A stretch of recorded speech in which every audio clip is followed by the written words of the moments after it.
Ley N grados. Criterio. Lo que se produce por primera vez siempre parece mejor y más original que lo que viene después. Si usted sucede a un gran hombre o tiene padres célebres, deberá lograr el doble para poder superar la imagen de ese modelo.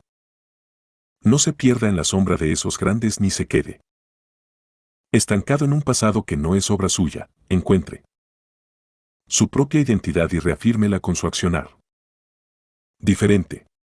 Elimine a ese padre dominante, reniegue de su herencia y gane poder a través de sus propios méritos. 426. Cuando murió Luis XIV en 1715, después de 50 gloriosos años de reinado, todas las miradas se posaron en su bisnieto y sucesor, el futuro Luis XV. ¿Demostraría aquel niño, que solo contaba 5 años en aquel momento, ser un líder tan grande como el Rey Sol? Luis XIV había transformado un país que se hallaba al borde de la guerra civil en una de las principales potencias de Europa. Los últimos años de su reinado habían sido difíciles, estaba viejo y cansado, pero se esperaba que aquel niño se convirtiera en un soberano fuerte que supiera revigorizar el país y seguir construyendo sobre los firmes fundamentos echados por Luis XIV. Para lograr ese objetivo, el niño tuvo como tutores a las mejores mentes de Francia, hombres que lo instruirían en política y en el arte de gobernar, de acuerdo con los métodos que el Rey Sol había perfeccionado. Nada quedó librado al azar en su educación. Pero cuando Luis XV subió al trono, en 1726, cambió de repente, ya no tenía que estudiar para complacer a los demás o demostrar su capacidad. Estaba solo, al frente de un gran país, con toda la riqueza y el poder a sus pies. Ahora podía hacer lo que quería. Durante los primeros años de su reinado, Luis se entregó por completo al placer, dejando el gobierno en manos de un ministro de confianza, André Hercule de Fleury. Esta actitud no preocupó demasiado, dado que el rey era joven y tenía que disfrutar de la vida, y de Fleury era un buen ministro. Pero poco a poco fue tornándose evidente que no se trataba de una etapa pasajera. Luis no tenía el menor interés en gobernar. Su principal preocupación no eran las finanzas de Francia ni una posible guerra con España, sino su propio aburrimiento. No soportaba sentirse aburrido, y cuando no se dedicaba a la caza de ciervos o de jóvenes doncellas, pasaba el tiempo en las mesas de juego, perdiendo sumas siderales en una sola noche. La corte, como siempre, reflejaba los gustos del soberano. El juego y las fiestas lujosas se convirtieron en la obsesión de todos. A los cortesanos no les preocupaba el futuro de Francia. Dedicaban sus energías a seducir al rey, a tratar de conseguir títulos que les permitieran obtener pensiones vitalicias y posiciones en el gabinete que exigieran poco trabajo pero redituaran altos salarios.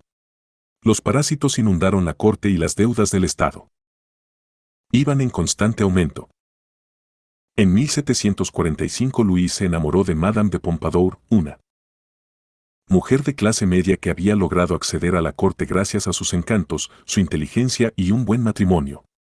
Madame de Pompadour se convirtió en la amante oficial del monarca, así como en el árbitro de la moda y el buen gusto en Francia. Pero también tenía ambiciones políticas y con el tiempo llegó a ocupar el lugar de primer ministro no oficial del país. Era ella, y no Luis, quien ejercía el poder de designar y destituir a los más importantes ministros de Francia. Ley N grados 41.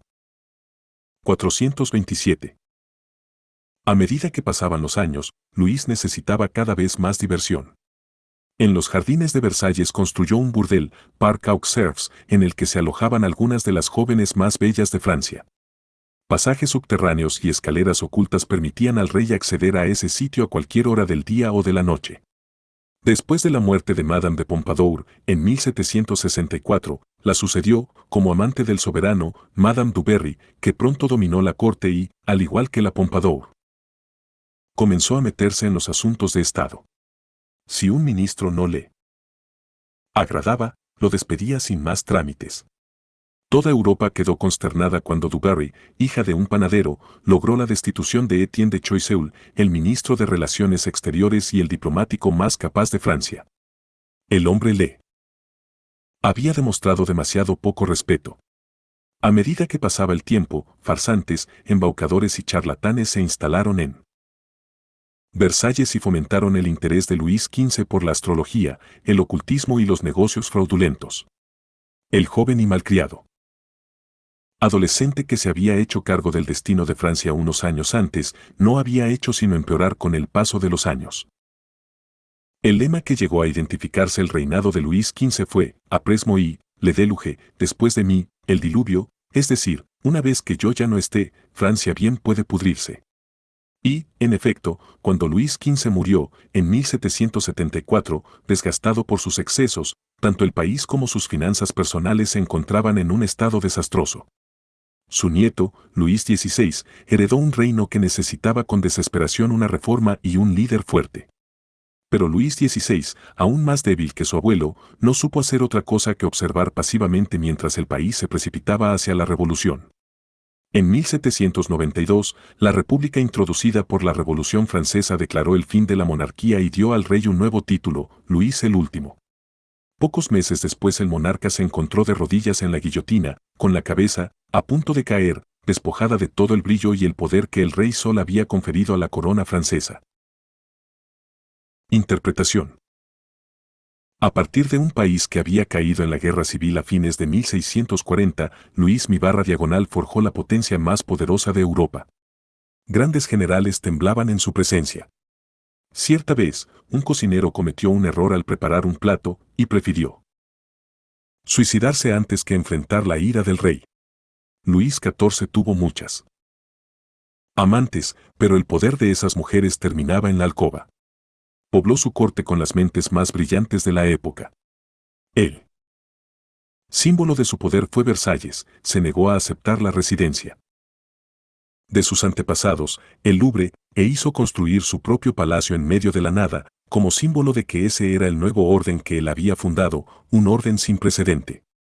Convirtió Versalles en el centro de su reinado, un palacio que todos los poderosos de Europa envidiaban y visitaban con actitud. 423. Ley N. Grados 41. Reverente. En esencia, Luis XIV tomó un gran vacío, la decadente monarquía de Francia, y lo llenó con sus propios símbolos y su radiante poder. Luis XV, en cambio, simboliza el destino de todos los que heredan algo grande o siguen tras los pasos de un grande.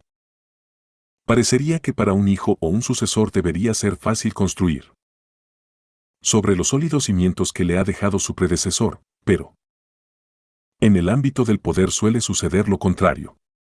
El hijo mimado y consentido casi siempre despilfarra la herencia, porque no comienza con la misma necesidad de su padre, de llenar un vacío. Como dice Maquiavelo, la necesidad es lo que impulsa a los hombres a la acción y, una vez pasada esa necesidad, solo queda la podredumbre y la decadencia. Al no tener necesidad de incrementar su poder, Luis XV sucumbió de manera inevitable a la inercia. Bajo su reinado, Versalles, el símbolo de la autoridad del Rey Sol, se convirtió en un palacio de incomparable superficialidad, una especie de Las Vegas de la monarquía Borbón. Pasó a representar todo lo que las sojuzgadas clases campesina y popular habían llegado a odiar de su rey, y más adelante, durante la Revolución Francesa, lo saquearon con saña. Luis XV tenía una sola opción para evitar la trampa que aguarda al hijo o sucesor de un hombre como el Rey Sol. Comenzar psicológicamente de la nada, denigrar el pasado y su herencia, y moverse en una dirección por entero nueva, creando su propio mundo.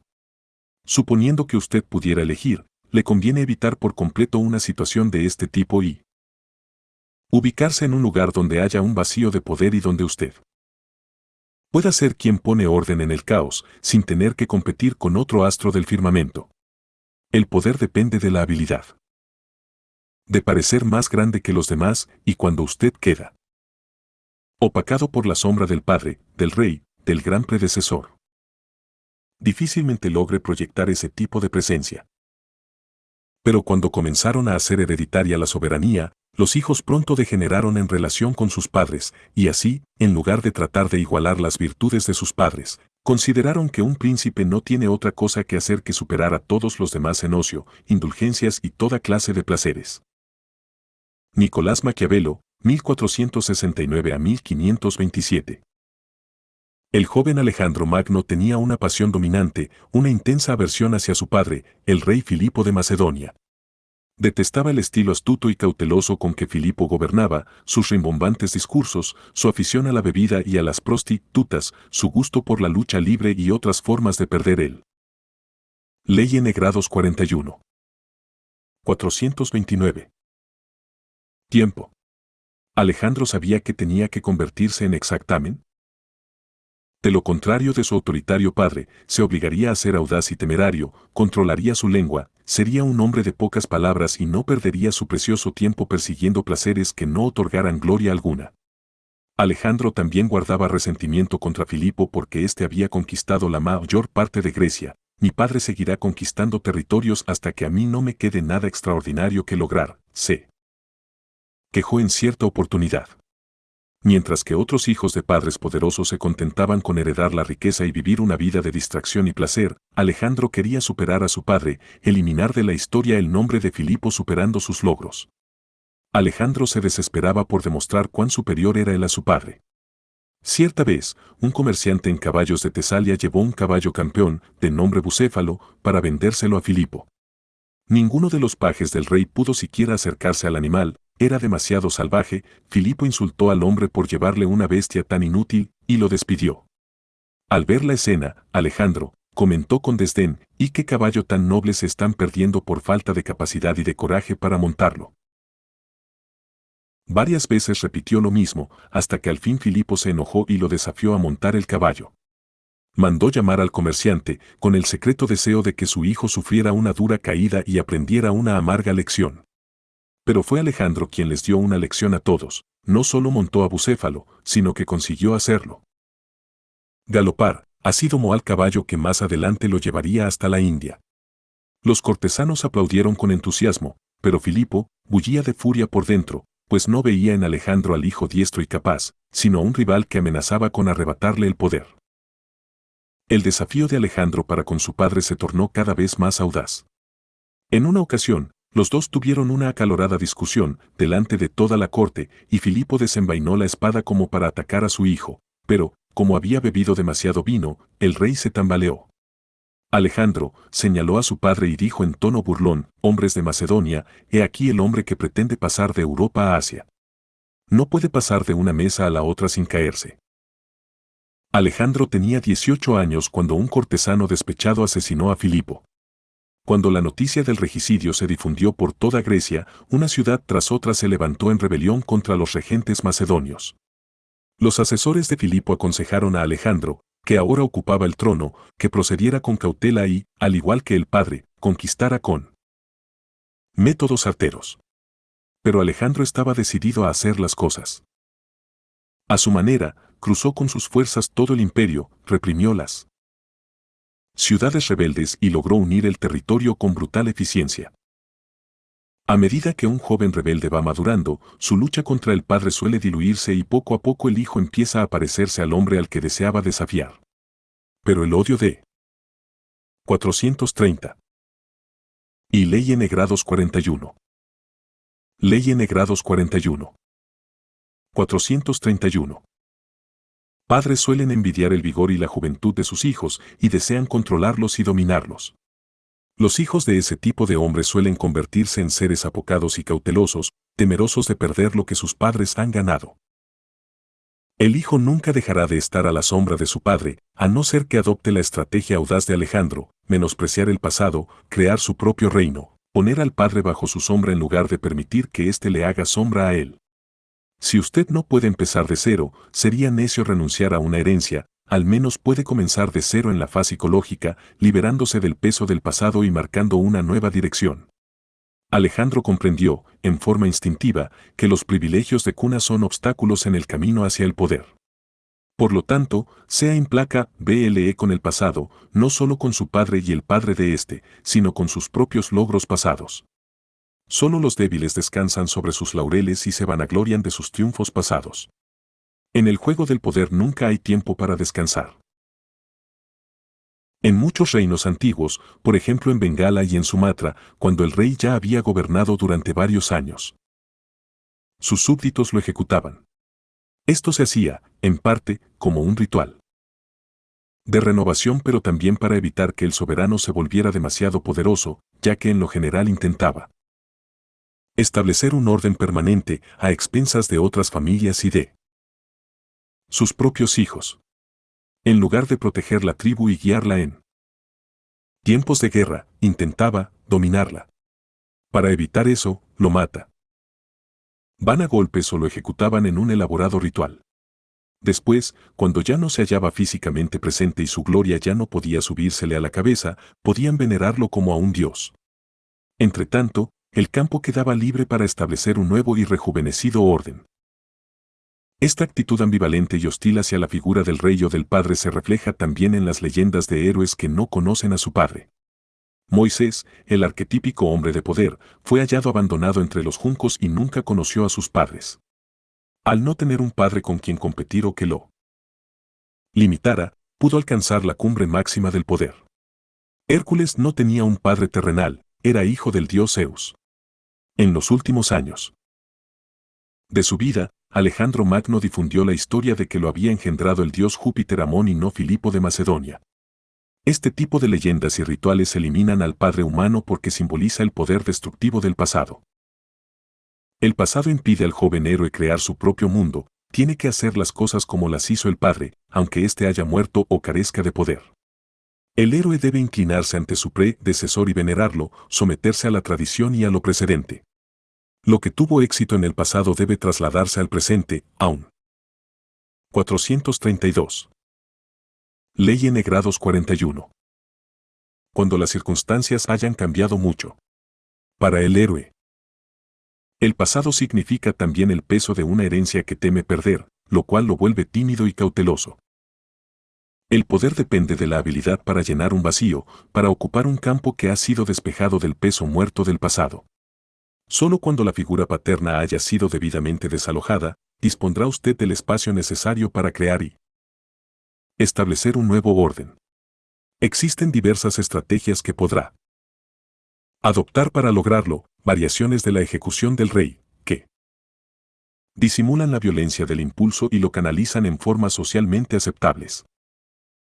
Quizá la forma más simple de escapar de la sombra del pasado consista en empequeñecerla, jugando con el atemporal antagonismo entre las generaciones e incitando a los jóvenes contra los viejos. Para eso, usted necesita una conveniente figura mayor para poner en la picota.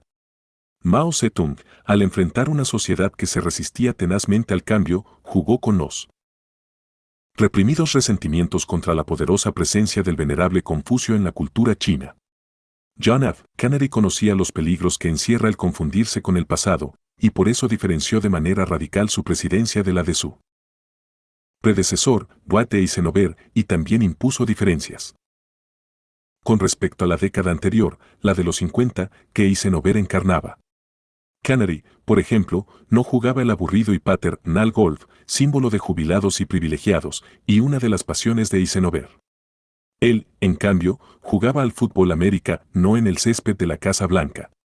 En todos los aspectos, su gobierno representaba vigor y juventud, en contraste con el pesado e insípido Eisenhower.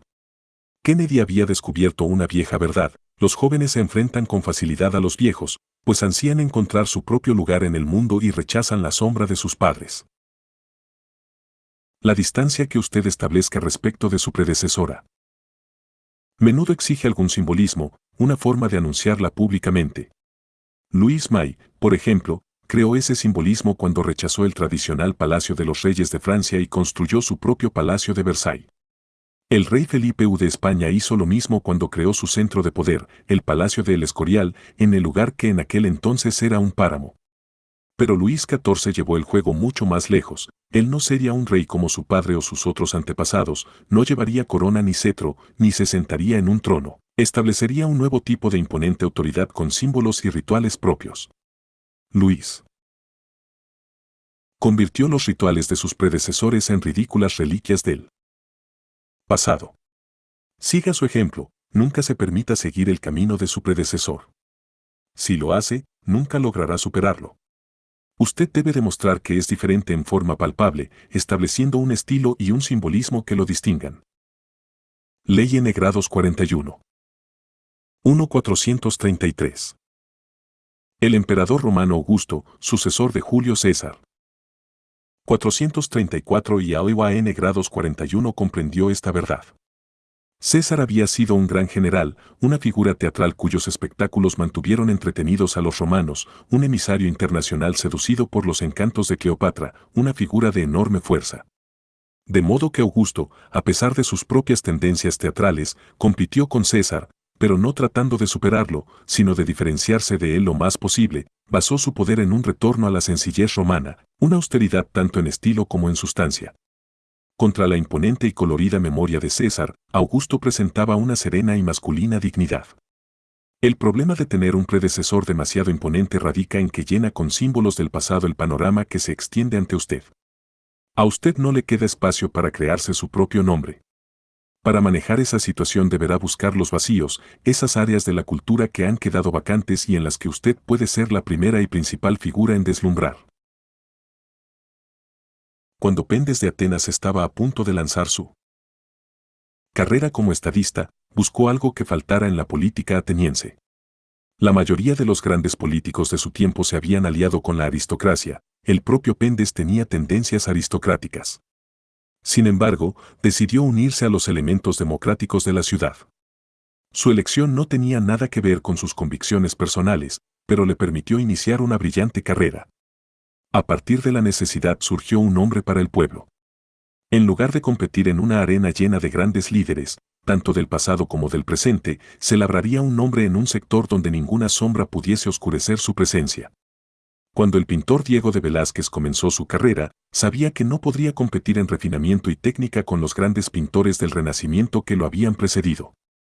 En lugar de intentar imitarlos, eligió un estilo que, de acuerdo con los estándares de su época, parecía rudo y tosco, algo como nunca antes se había visto. Y en su estilo Velázquez se destacó. Había miembros de la corte española que querían demostrar su propia ruptura con el pasado, y lo novedoso del estilo de Velázquez los fascinó. A la mayoría de la gente le asusta una ruptura tan brusca con la tradición, pero en secreto admiran a quienes logran romper con las viejas formas y conferir nuevo vigor a la cultura. Es por eso que se gana tanto poder a partir del ingreso en un espacio vacío. Hay una especie de estupidez testaruda que se repite a lo largo de la historia y constituye un fuerte impedimento para alcanzar el poder, la supersticiosa convicción de que si la persona que lo precedió triunfó haciendo A, B y C, usted puede recrear su éxito haciendo exactamente lo mismo. Este enfoque decalcado podrá seducir a quienes carecen de creatividad, ya que es fácil y atrae a los tímidos y a los perezosos. Pero las circunstancias nunca se repiten de la misma manera. Cuando el general Douglas MacArthur asumió el mando de las fuerzas estadounidenses en las Filipinas durante la Segunda Guerra Mundial, un asistente le hizo llegar un libro con datos registrados por comandantes anteriores, referentes a métodos que les habían dado resultado. MacArthur preguntó al asistente cuántas copias había de aquel libro. 6, le contestó el asistente. Bien, dijo el general, tome esas 6 copias y quémelas, todas. No voy a atarme a los antecedentes. Cada vez que aparezca un problema, tomaré la decisión en ese momento y de inmediato. Adopte esta implacable estrategia para con el pasado, queme todos los libros y enséñese a reaccionar frente a las circunstancias a medida que se produzcan. Usted podrá creer que se ha diferenciado de su predecesor o de su figura paterna, pero a medida que pase el tiempo deberá permanecer siempre atento, no sea que se convierta en el padre contra el cual se rebeló años atrás. De joven, Mao Zedong detestaba a su padre, y en su lucha él encontró su propia identidad y una nueva serie de valores. Pero a medida que iba envejeciendo, la forma de ser de su padre comenzó a infiltrarse en su comportamiento. El padre de Mao valoraba el trabajo manual por encima del intelecto. De joven, Mao se había mofado de esa posición, pero en su madurez, regresó inconscientemente a los puntos de vista paternos y se hizo eco de esas ideas anticuadas. Así obligó a toda una generación de intelectuales chinos a realizar trabajos manuales, un error tremendo que le costó muy caro a su régimen. Recuerde, usted es su propio padre. No se permita dedicar años a crear su propia identidad, solo para después bajar la guardia y dejar que los fantasmas del pasado, llámense padre, hábito o historia, vuelvan a resurgir. Por último, como observamos en relación con la historia de Luis XV, la plenitud y la prosperidad tienden a volvernos perezosos e inactivos. Cuando nuestro poder está asegurado, no sentimos la necesidad de actuar. Esto constituye un serio peligro, sobre todo para quienes logran éxito y poder a una edad relativamente temprana. El dramaturgo Tennessee Williams, por ejemplo, fue lanzado de golpe de la oscuridad a la fama por él. Éxito de El Zoo de Cristal. La vida que yo llevaba antes de ese éxito popular, escribiría más tarde, requería constancia y resistencia, sobrevivía arañando con pies y manos, pero era una buena vida, porque es el tipo de existencia para el cual ha sido creado el organismo humano. Yo no me había dado cuenta de cuánta energía vital requería esa lucha hasta que la lucha cesó. Por fin había alcanzado la seguridad. Me senté, miré a mi alrededor y de pronto me sentí muy deprimido. Williams sufrió un colapso nervioso que quizá necesitaba, empujado hasta el borde del abismo psicológico, pudo empezar a escribir de nuevo con su antigua vitalidad y produjo un tranvía llamado Deseo. De la misma manera Fedor Dostoyevsky, cada vez que escribía una novela exitosa, sentía que la seguridad económica que con ella ganaba hacía innecesario el acto de creación. Llevaba todos sus ahorros. Ley N grados 41.1.435. Al casino, y no se marchaba sin haberse jugado hasta el último centavo. Una vez reducido a la pobreza, podía volver a escribir. No es necesario llegar a tales extremos, pero usted debe estar preparado para asegurar psicológicamente el punto de partida, en lugar de volverse gordo y perezoso con la prosperidad. Pablo Picasso supo manejar el éxito, pero solo gracias a que cambiaba en forma constante de estilo, a veces rompiendo por completo con lo que antes lo había llevado al éxito. ¿Cuántas veces sucede que los primeros triunfos nos convierten en una especie de caricatura de nosotros mismos? Los poderosos reconocen esas trampas. Como Alejandro Magno, luchan sin cesar por recrearse una y otra vez. Al padre no se le debe permitir volver. Debe ser derrotado a cada paso. Imagen, el padre. Echa una gigantesca sombra sobre sus hijos, y así los mantiene sojuzgados hasta mucho después de desaparecido, los ata al pasado, aplasta el espíritu juvenil y los obliga a recorrer el mismo tedioso camino que ha recorrido él. Sus trucos y trampas son numerosos. En cada cruce de caminos usted debe vencer a su padre y eludir la sombra que él proyecta. Autoridad, cuídese de poner los pies en los zapatos de un gran hombre, pues para superarlo tendrá que lograr el doble que él. Quienes siguen los pasos de otros son tomados por imitadores. Por mucho que usted se esfuerce, nunca podrá librarse de esa carga. Es una habilidad nada común la de saber encontrar un nuevo camino hacia la excelencia, una moderna ruta hacia la celebridad. Hay muchos caminos hacia la distinción, y no todos se han transitado. Los más nuevos pueden resultar arduos de recorrer, pero a menudo hay atajos hacia la grandeza. Baltasar Gracián, 1601 a 1658. 436. Y Ley N grados 41. Invalidación. La sombra de un gran predecesor podría utilizarse de manera ventajosa si se lo hace por elección, como una táctica que puede destacarse una vez que nos haya conducido al poder. Napoleón III. Utilizó el nombre y la leyenda de su ilustre tío abuelo Napoleón Bonaparte para llegar a ser primero presidente y después emperador de Francia. Sin embargo, una vez que ocupó el trono no se mantuvo atado al pasado, pronto demostró cuán diferente sería su reinado y puso mucho cuidado en evitar que el público le exigiera alcanzar la misma grandeza que Bonaparte. A menudo, el pasado tiene elementos de los que vale la pena adueñarse, cualidades que sería tonto rechazar solo por la necesidad de ser diferente. Hasta Alejandro Magno reconoció la habilidad de su padre para organizar un ejército, la influencia que había ejercido en él. Insistir demasiado en hacer las cosas de modo diferente que su predecesor lo hará parecer infantil y asustado, salvo que sus acciones tengan una lógica propia. José XIV, hijo de la emperatriz María Teresa de Austria, daba ostentosos esfuerzos por hacer todo lo contrario que su madre, se vestía como un ciudadano común, se alojaba en posadas en lugar de en palacios, y se mostraba como el emperador del pueblo. María Teresa, por el contrario, siempre había sido muy regia y aristocrática. El problema radicaba en que también había sido muy querida, una emperatriz que gobernó con sabiduría después de años de duro aprendizaje. Si usted posee el tipo de inteligencia e instinto que le indicarán la dirección correcta, desempeñar el papel de rebelde no es peligroso. Pero sí, usted es mediocre, como lo era José II en comparación con su madre, será mejor aprender de la sabiduría y la experiencia de su predecesor, basadas en algo concreto y real. Por último, a menudo es sabio no perder de vista a los jóvenes, sus futuros rivales en el poder. Así como usted trata de librarse de su padre, ellos pronto le harán el mismo juego a usted, denigrando cuanto haya logrado. Así como usted asciende rebelándose contra el pasado, no deje de observar a quienes surgen desde abajo y no les dé la oportunidad de hacer lo mismo. Con usted. El gran artista y arquitecto barroco Pietro Bernini era muy hábil para detectar potenciales rivales jóvenes y mantenerlos a su sombra. Cierto día, un joven picapedrero, Francesco Borromini, le mostró unos bocetos arquitectónicos. Bernini reconoció de inmediato su talento y lo contrató como asistente.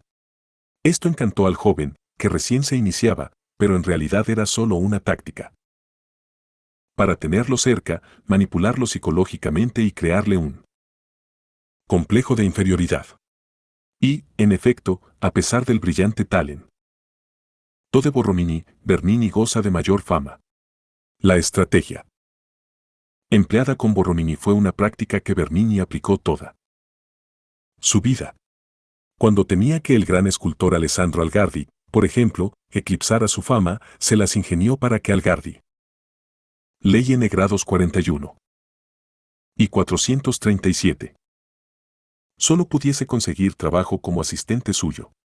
Y cualquier asistente que se rebelara contra Bernini y tratara de imponerse por sí mismo, podía despedirse de su carrera, pues Bernini la arruinaba de manera irremediable.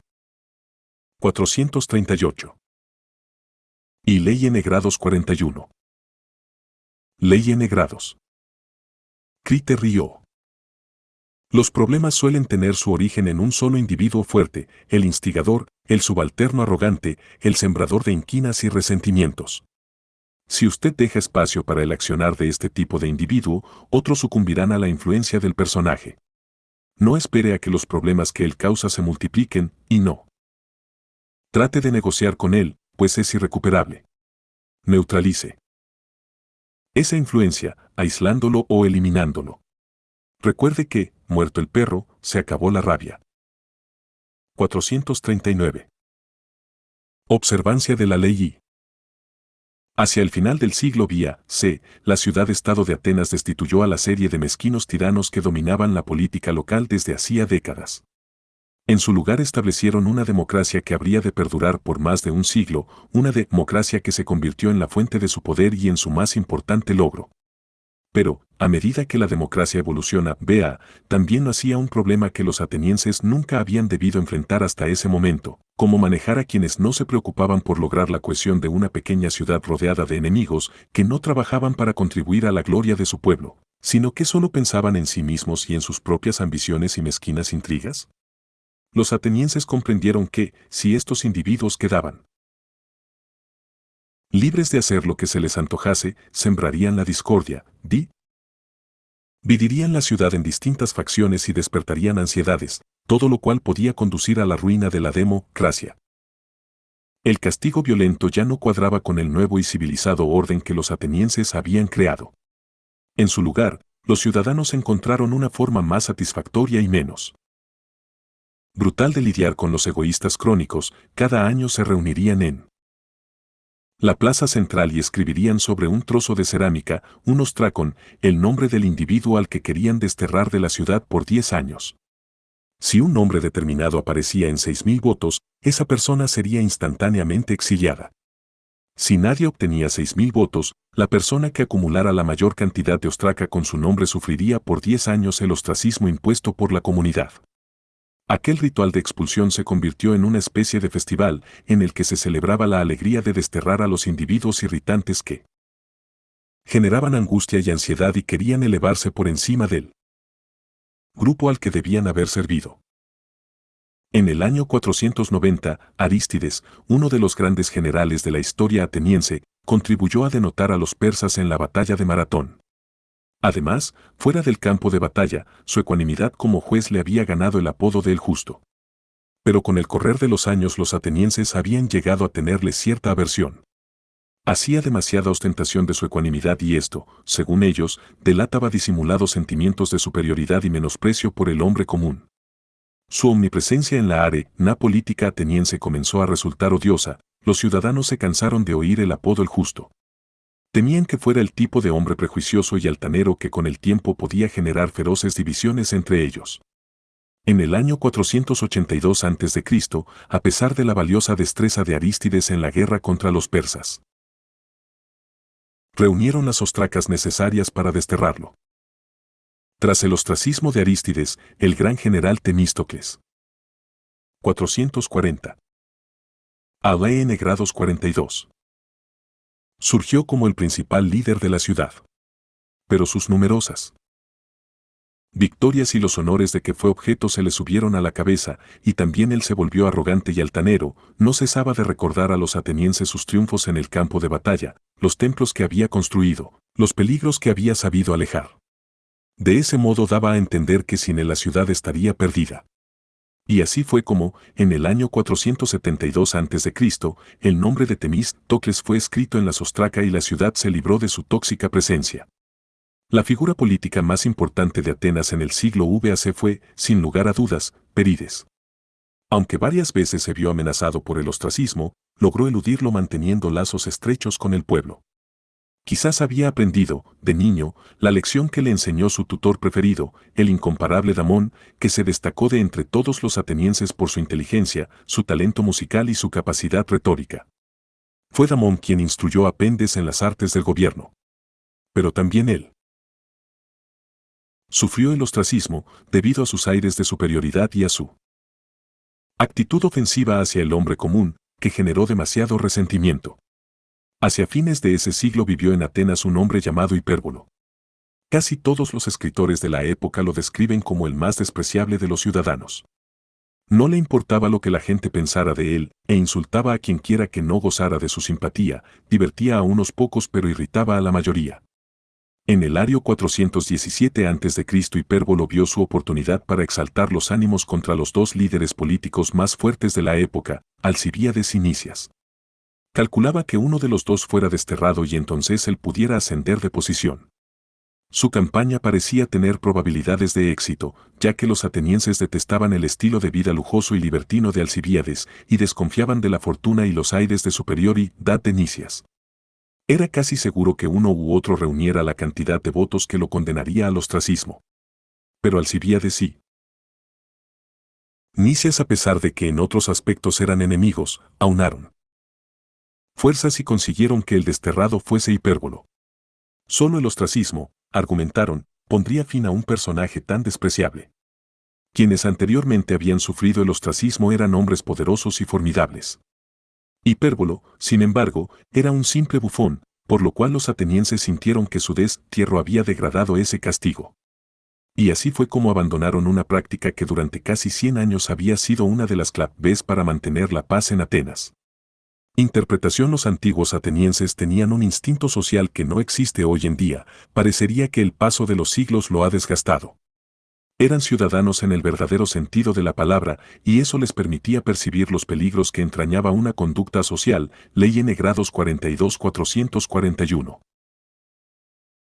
442 y Ley N. Grados 42, así como distinguir las distintas formas en que ese tipo de conducta suele camuflarse, la actitud de más papista que el Papa, que de modo subrepticio, pretende imponer sus pautas a los demás, la arrogante ambición a costa del bien común, los ostentosos aires de superioridad, la manipulación silenciosa, la mezquindad irremediable. Algunos de esos comportamientos corroían la cohesión de la ciudad, creaban facciones y rupturas y sembraban el disenso. Otras arruinaban el espíritu democrático al hacer que el ciudadano común se sintiera inferior y envidiara a quienes se hallaban por encima de él. Los atenienses no intentaban reeducar a los individuos que manifestaban tales actitudes, y tampoco querían imponerles un castigo violento que generaría otros problemas. Encontraron una solución rápida y eficaz: se deshacían de ellos. Dentro de un grupo, Los problemas casi siempre se remiten a una fuente, el sujeto descontento, el insatisfecho crónico que siempre incitará al disenso e infectará al grupo con su negatividad. Antes de que usted sepa qué fue lo que sucedió, el descontento se propaga. Actúe antes de que resulte imposible desenredar esa maraña de sentimientos negativos o procure determinar cómo comenzó todo el problema. En primer lugar, reconozca a los incitadores por su presencia arrogante y altanera o su naturaleza quejosa y malhumorada.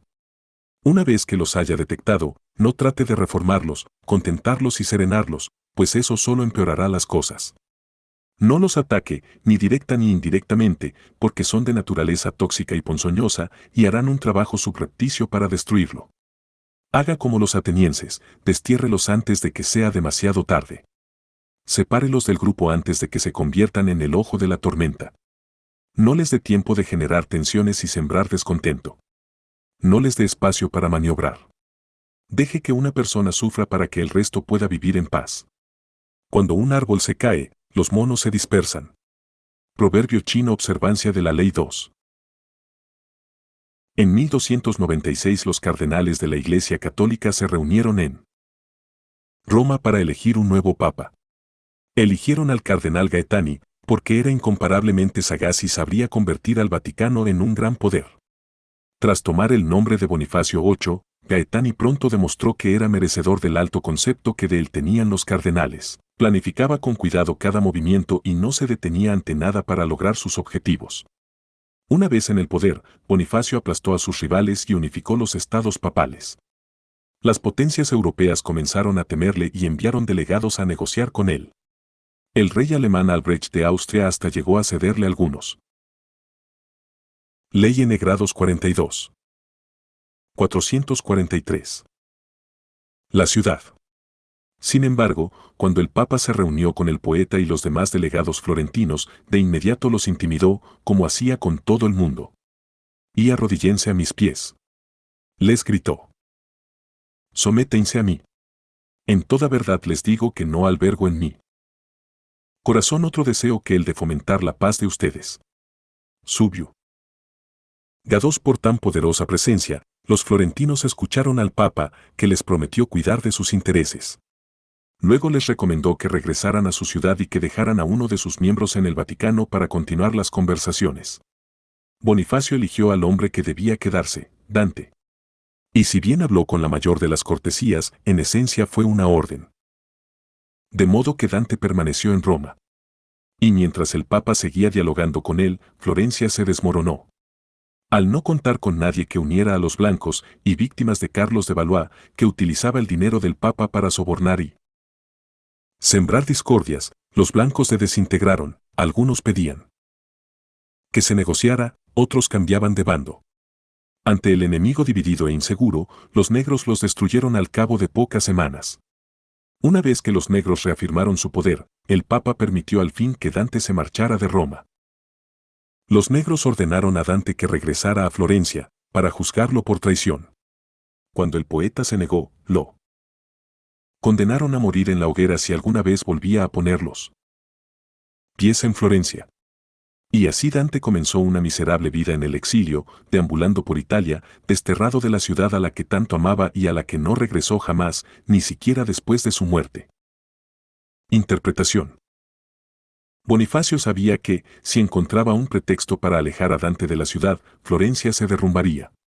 Jugó la carta más antigua de todas, amenazar con una mano y sostener la rama de olivo en la otra, y Dante cayó en su trampa. Una vez que el poeta llegó a Roma, el Papa lo retuvo allí todo el tiempo necesario.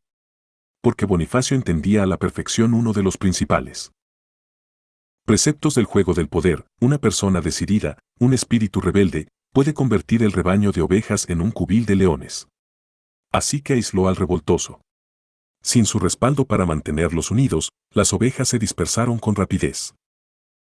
Aprenda esta lección.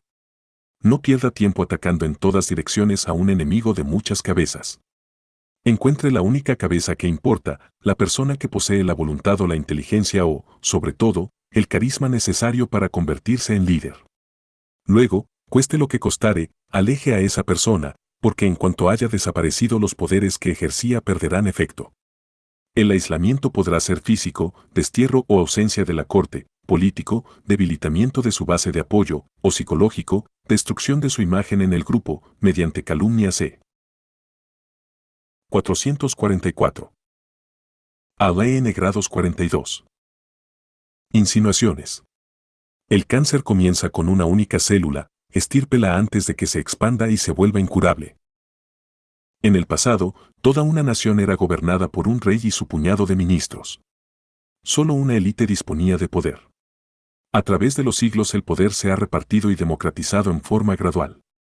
Esto ha creado la falsa idea de que los grupos ya no tienen centros de poder, que el poder se distribuye entre mucha gente.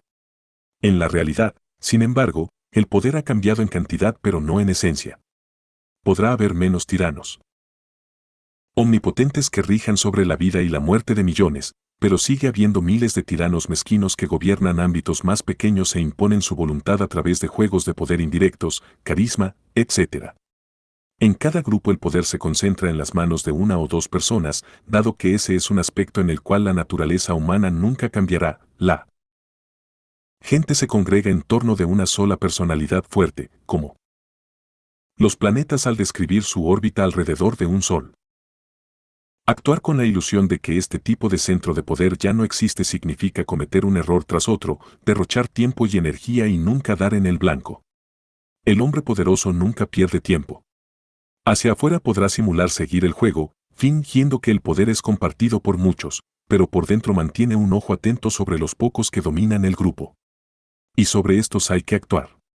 Cuando surge algún problema, el hombre de poder busca la causa subyacente, el personaje fuerte que comenzó a incitar a los demás y cuyo destierro o aislamiento permitirá que las aguas se aquieten nuevamente. En su ejercicio de la terapia familiar, el Dr. Milton H. Erickson descubrió que, cuando la dinámica familiar era inestable y disfuncional, siempre había una persona que era la instigadora, la generadora de problemas. En las sesiones aislaba de modo simbólico esa manzana podrida sentando a la persona en cuestión en un sitio algo apartado, aunque solo fuesen unos pocos centímetros. Poco a poco los demás miembros de la familia identificaban a ese individuo como la fuente de sus problemas. Una vez que usted haya identificado al instigador, al denunciarlo ante el resto del grupo logrará un avance muy importante. Averiguar quién es el que controla la dinámica del grupo es fundamental. Recuerde. El instigador actúa ocultándose en el grupo, disimulando su accionar entre las reacciones de los demás. Convierta ese accionar en algo visible y el agitador perderá el poder de causar problemas. Una táctica clave en los juegos de estrategia consiste en aislar el poder del enemigo. En el ajedrez se acorrala al rey. En el juego chino del Go se trata de aislar las fuerzas enemigas en pequeños nichos, para inmovilizarlas y tornarlas ineficaces. A menudo es Ley N grados 42 y 445. Mejor aislar al enemigo que destruirlo, dado que nuestra decisión parecerá menos brutal. El resultado, sin embargo, es el mismo. Porque en el juego del poder el aislamiento equivale a la muerte. La forma más eficaz de aislamiento consiste en separar de algún modo a su víctima de la base de poder en que se apoya. Cuando Mao Zedong quería eliminar a un enemigo de la élite del gobierno, no lo enfrentaba en forma directa, trabajaba silenciosa y sutilmente para aislarlo, dividir y alejar a sus aliados, para reducir la base de apoyo. Pronto el hombre desaparecía por sí solo. La presencia y la apariencia tienen gran importancia en el juego del poder. Para seducir, sobre todo en las primeras etapas, la presencia constante es necesaria para ejercer influencia, sí. Usted se ausenta a menudo de la vista de los demás, el encanto se desgastará. El primer ministro de la reina Isabel y de Inglaterra, Robert Cecil, tenía dos rivales principales, el favorito de la reina, el conde de Essex, y el ex favorito, Sir Walter Raleigh. Cecil logró enviar a ambos en una misión contra España. Una vez alejados estos dos rivales de la corte, Cecil logró envolver a la reina con sus tentáculos, asegurar su posición como asesor principal de la corona y debilitar el afecto de la soberana por Raleigh y el conde. Aquí, la lección es doble. En primer lugar, la ausencia de la corte puede resultar peligrosa. Nunca se debe salir de escena en tiempos de conmociones y turbulencias, pues la ausencia puede simbolizar y provocar una pérdida de poder. En segundo lugar, tentar a los enemigos para que se alejen de la corte en el momento crítico es una estrategia grandiosa. El aislamiento tiene otros usos estratégicos. ¿Cuándo se intenta seducir a alguien, a menudo es aconsejable aislarlo de su contexto social habitual. Una vez aislado, se vuelve vulnerable a nuestra influencia. De forma similar, los grandes estafadores buscan la manera de aislar a sus víctimas del entorno social en que suelen moverse para llevarlas a un ambiente en el cual ya no se sientan cómodas. En ese nuevo medio se debilitan y sucumben al fraude con mayor facilidad. El aislamiento puede, entonces, resultar una forma poderosa de poner a la gente bajo nuestro influjo para seducirla o embaucarla. A menudo encontrará a poderosos que se han apartado solos del grupo. Quizás el poder se les ha subido a la cabeza y se consideran superiores, quizás han perdido la capacidad de comunicarse con la gente común. Recuerde, esto los torna vulnerables. Por muy poderosos que sean, estos individuos pueden ser utilizados. El monje Rasputín ganó su poder sobre el zar Nicolás y la zarina Alejandra de Rusia gracias al tremendo aislamiento en que vivían.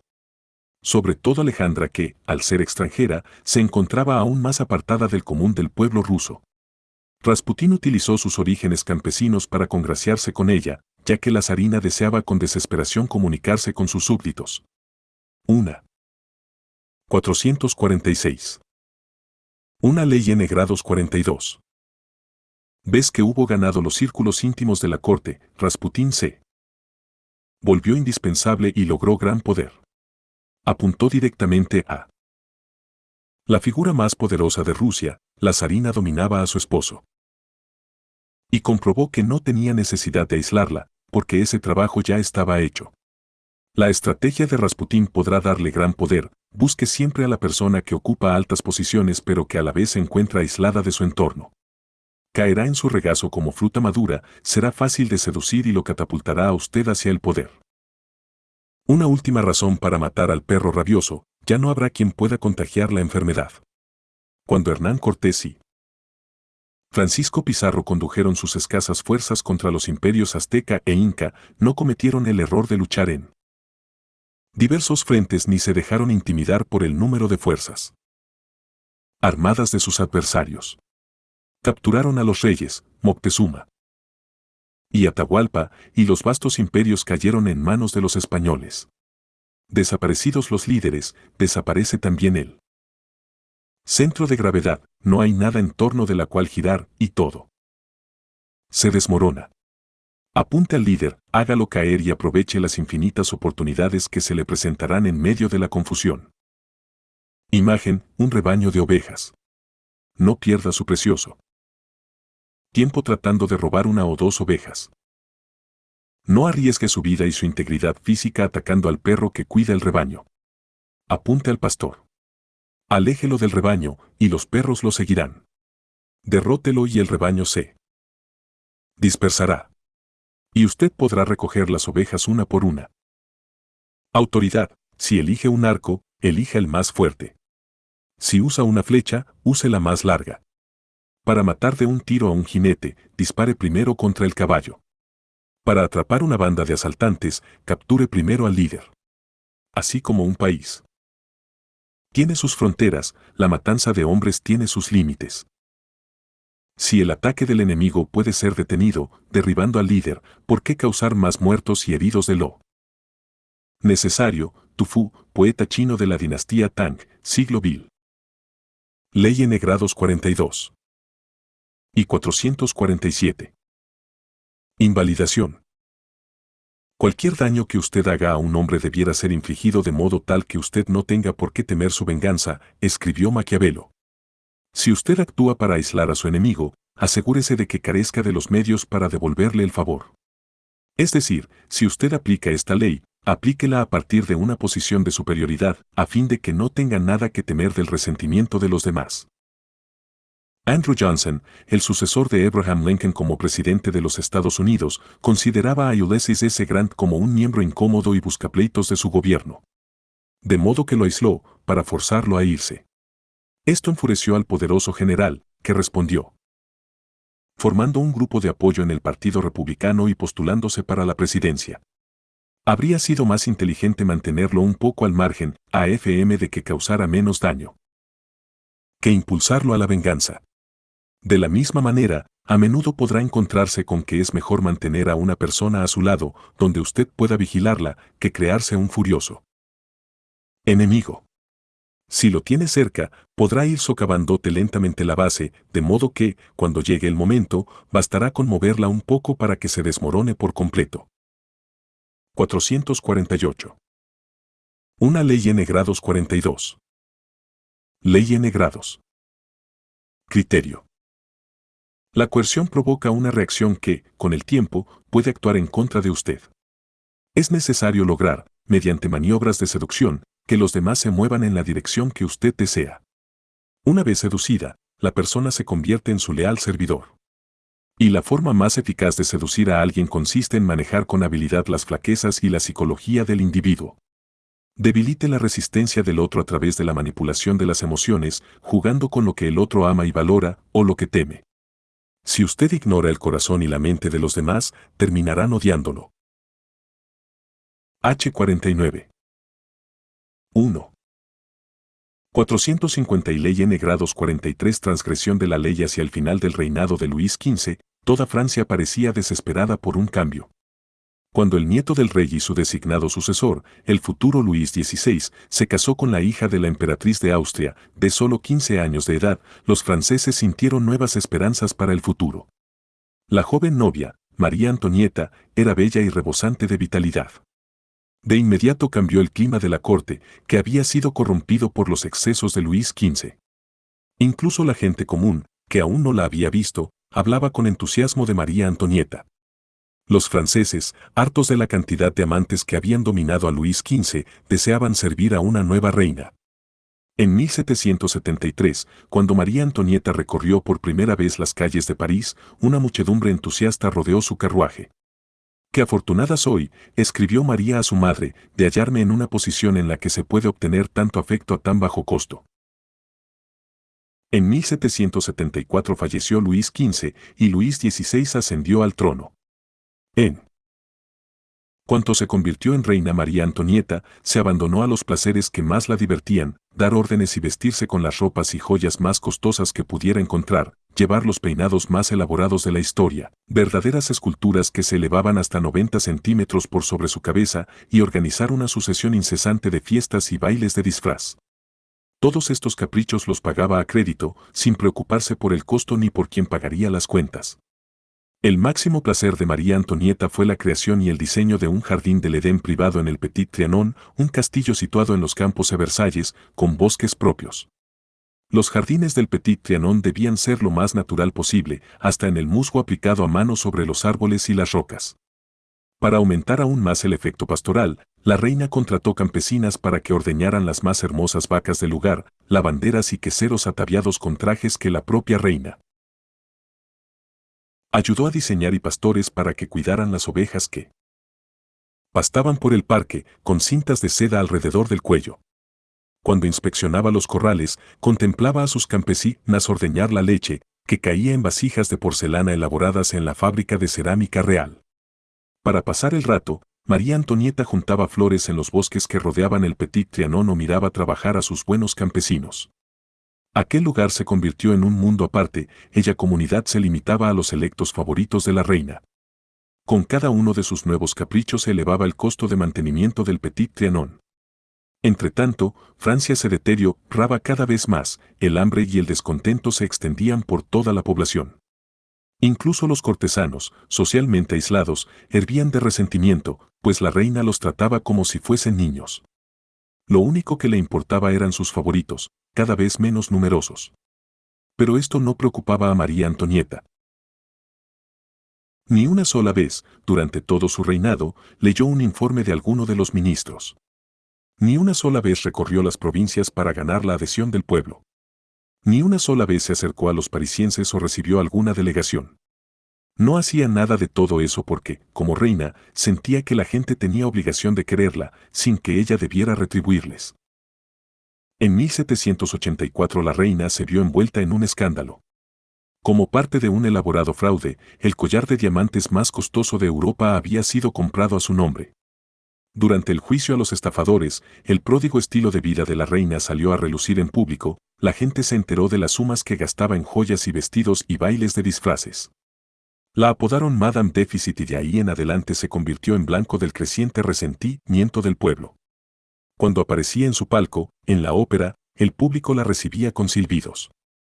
Hasta la corte se volvió contra ella.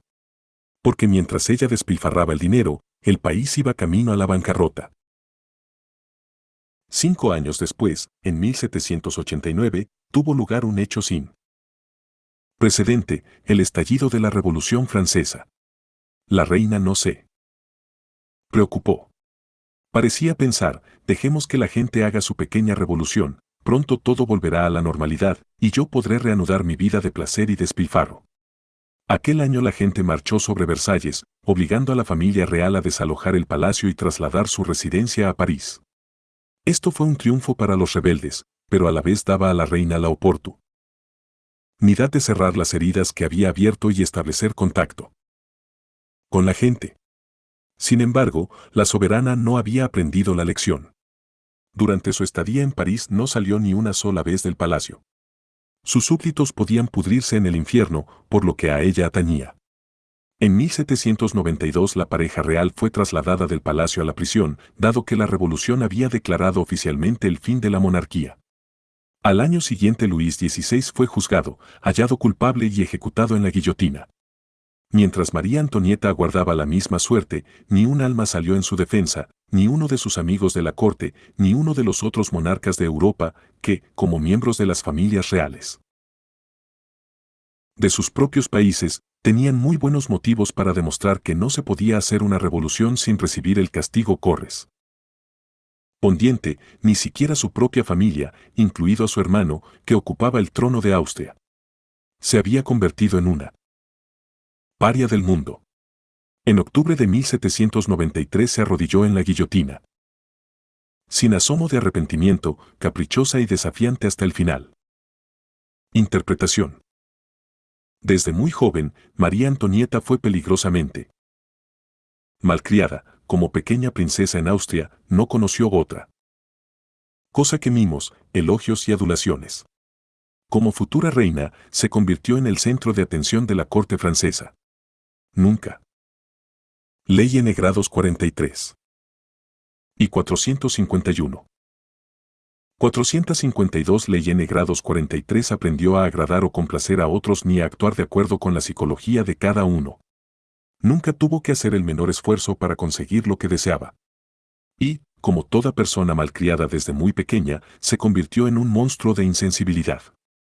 María Antonieta pasó a ser el punto focal en el cual se concentró la insatisfacción de todo el país, porque resulta muy irritante una persona que no hace el menor esfuerzo por intentar ganarse el afecto del prójimo, aunque más no sea con el fin de manipularlo y engañarlo. Y no crea que ella representa una época ya pasada, ni que la actitud de María Antonieta no es frecuente hoy en día. En la actualidad, este tipo de persona abunda más que nunca. Son los individuos que viven en su propia burbuja, convencidos de que han nacido para ser reyes y reinas y que todo el mundo les debe atención. No muestran consideración para nadie, pasan por encima de la gente con la prepotencia y la arrogancia de una María Antonieta.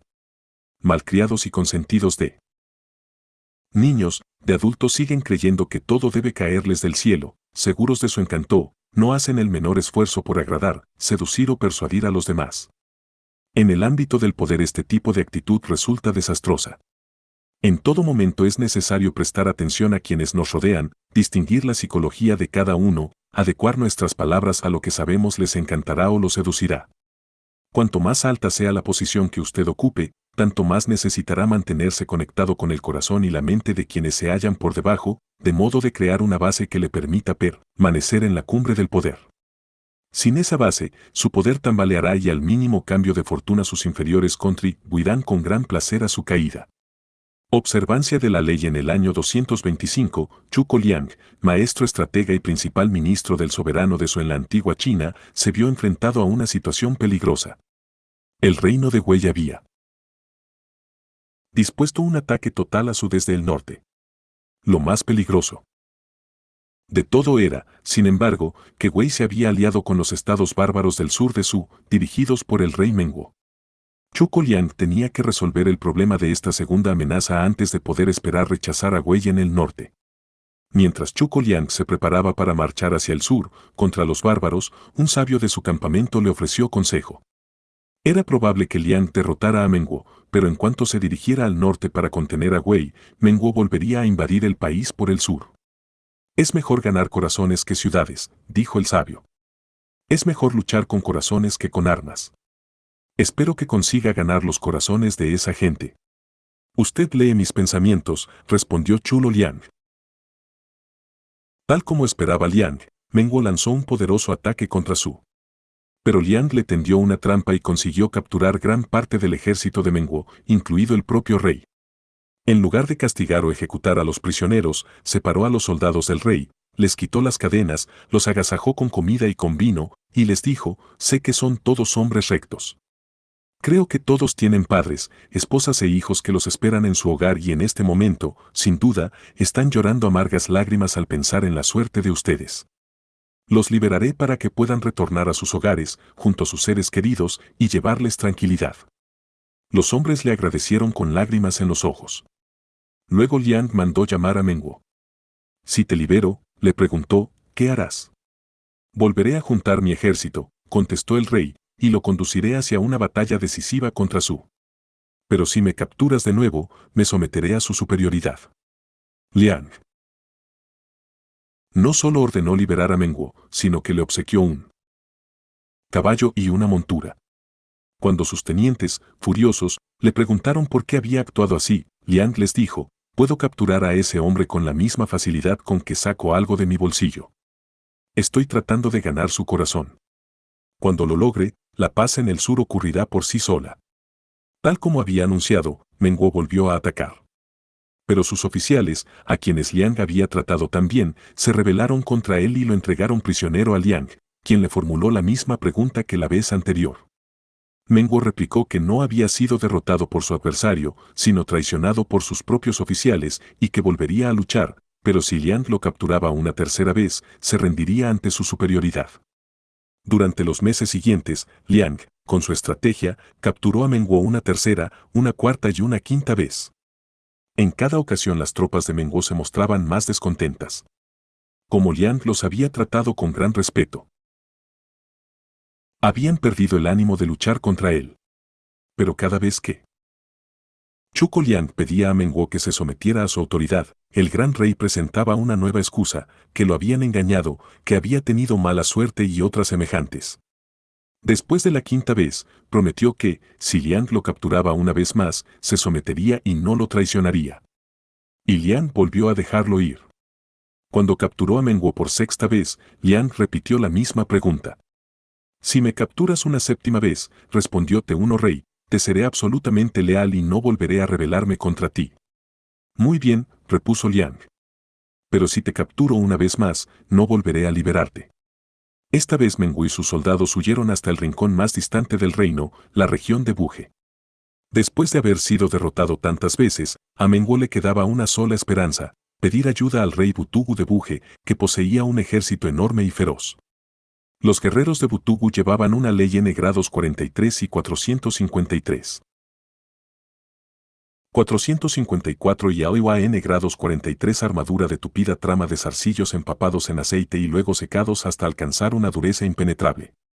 Acompañado por Menguo, Butugu marchó con su poderoso ejército contra Liang, y esta vez el gran estratega pareció asustarse, pues condujo a sus hombres a una presurosa retirada. Pero en realidad conducía a Butugu a una trampa, acorraló a los hombres del rey en un estrecho valle y luego encendió fogatas alrededor. Cuando las llamas tocaron a los soldados de Butugu, todo el ejército estalló en llamas, ya que el aceite de sus armaduras era altamente inflamable. Hasta el último hombre murió en ese encuentro. Liang había logrado separar a Menguo y a su estado mayor del ejército de Butugu atrapado en el valle, de modo que el rey fue hecho prisionero por séptima vez. Sin embargo, tras la terrible masacre Liang no toleraba la idea de enfrentar a su prisionero una vez más. Envió al rey cautivo un mensajero que le dijo: Liang me ha encargado liberarte. Moviliza otro ejército contra él, si puedes, y procura una vez más derrotarlo. Sollozando, el rey cayó de rodillas, se arrastró hacia Liang, se postró a sus pies y le dijo, «Oh, gran ministro, la tuya es la majestad de los cielos. Nosotros, los hombres del sur, nunca volveremos a resistirnos a tu dominio». «¿Te rindes?», preguntó Liang. «Yo, mis hijos y mis nietos nos sentimos profundamente conmovidos por tu ilimitada piedad. ¿Cómo no habríamos de rendirnos?». Liang honró a Menguo con un gran banquete, le devolvió el trono, restituyó las tierras conquistadas y se dirigió al norte con su ejército, sin dejar fuerza de ocupación alguna en el sur. Liang nunca volvió, no tuvo necesidad, ya que Menguo se había convertido en su más firme aliado. Interpretación Chuko Liang tenía dos opciones, tratar de derrotar a los bárbaros en el sur de un solo golpe y aplastarlos por completo, o tratar de ganarlos, con tiempo y paciencia, para su causa.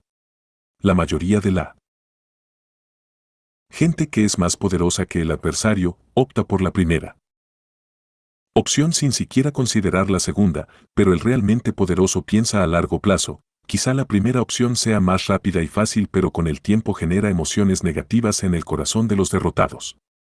Ese resentimiento se convierte en odio, y esta animosidad causará que usted viva nervioso, que invierta tiempo y energía en proteger lo ganado, y se vuelva paranoico y defensivo. La segunda opción, aunque más difícil de llevar a cabo, no solo le brindará tranquilidad interior, sino que convertirá al potencial enemigo en un sólido pilar de apoyo. En todos sus enfrentamientos, dé un paso y tómese tiempo para evaluar el estado emocional y las debilidades psicológicas de su adversario. La fuerza solo incrementará la resistencia. En la mayoría de los casos, la clave del triunfo es el corazón de la gente. Los adultos, igual que los niños, se rigen por sus emociones. Para hacerlos más maleables, alterne la crudeza con la piedad. Juegue con los temores básicos de los otros y también con sus amores, libertad, familia, etc. Una vez que los haya doblegado, habrá obtenido amigos de por vida y aliados absolutamente leales. Los gobiernos veían a los hombres solo como una masa, pero nuestros hombres, al no ser fuerzas regulares, no eran columnas ni batallones, sino individuos. Nuestros reinos se encuentran en la mente de cada hombre. Seven Pillars of Wisdom, de E. Lawrence, 1888-1935. En el juego del poder usted está rodeado de personas que no tienen ningún motivo para ayudarlo, salvo que ganen algo con ello.